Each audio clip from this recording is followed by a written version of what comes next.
Hello everyone, Rupal is here. सबसे पहले मैं आप सबका दिल से धन्यवाद करती हूँ कि आप सभी ने मुझे इतना सपोर्ट किया और उम्मीद करती हूँ कि आप सभी अपने इस चैनल को इसी प्रकार दिन प्रतिदिन उन्नति की ओर लेकर जाएंगे।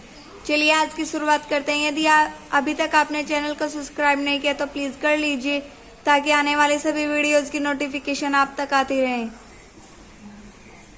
आज हम क्लास 12th का चैप्टर फर्स्ट के 2 टॉपिक हमारे रह गए थे। हमने विद्युत क्षेत्र की तीव्रता को निकालना सीखा था, अक्षीय स्थिति पर, सेकंड था निरीक्षीय स्थिति पर, और एक टॉपिक और रह गया। आज ये चैप्टर कंप्लीट हो जाएगा। निरीक्षीय रेखा पर देखिए भाई, हमारे पास मान के चलो कि एक विद्युत ध्रुव है। आप सभी को डायग्राम में दिख रहा होगा AB, जिस पर -Q और +Q चार्ज है और इसके बीच की दूरी कितनी है, 12 है। इसके मिड पॉइंट से, मध्य बिंदु से O से D दूरी पर कोई पॉइंट P है जहाँ पे हमें विद्युत क्षेत्र की तीव्रता ज्ञात करनी है। अब यहाँ पर हम जो विद्युत क्षेत्र की तीव्रता निकालने के लिए E को घटकों में वियोजित करेंगे। एक तो समांतर घटक और एक लंबवत घटक। लंबवत घटक होते हैं हमारे साइन और समांतर होते हैं कोस।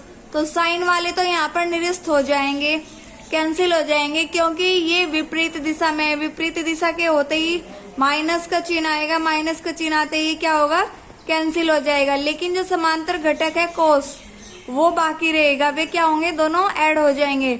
अब देखिए पहले E1 निकालेंगे हम। बिंदु P से B पर कौन सा चार्ज है, +Q। तो +Q आवेश के कारण यहाँ पर E1 कितना होगा, 1/4 pi epsilon not √d² + l² का होल स्क्वायर। जब होल स्क्वायर और रूट है तो होल स्क्वायर से रूट कैंसिल हो गया, तो E1 यहाँ से कितना बचा हमारा, 1/4 pi epsilon not Q/d² + l²। इसी प्रकार से E2 भी निकालेंगे। अब जब हम बिंदु P पर परिणामी विद्युत क्षेत्र की तीव्रता निकालेंगे तो परिणामी क्या होगा हमारा, E = E1 cos θ + E2 cos θ। यहाँ पर ये वैल्यू रखो अपनी, E1 E2, तो ये दोनों सेम है। एक और एक कितना हो गया, 2। अब हमें cos θ भी चाहिए। cos θ आपने ट्रिग्नोमेट्री में पढ़ा होगा, क्या होता है, लंब बटे कर्ण।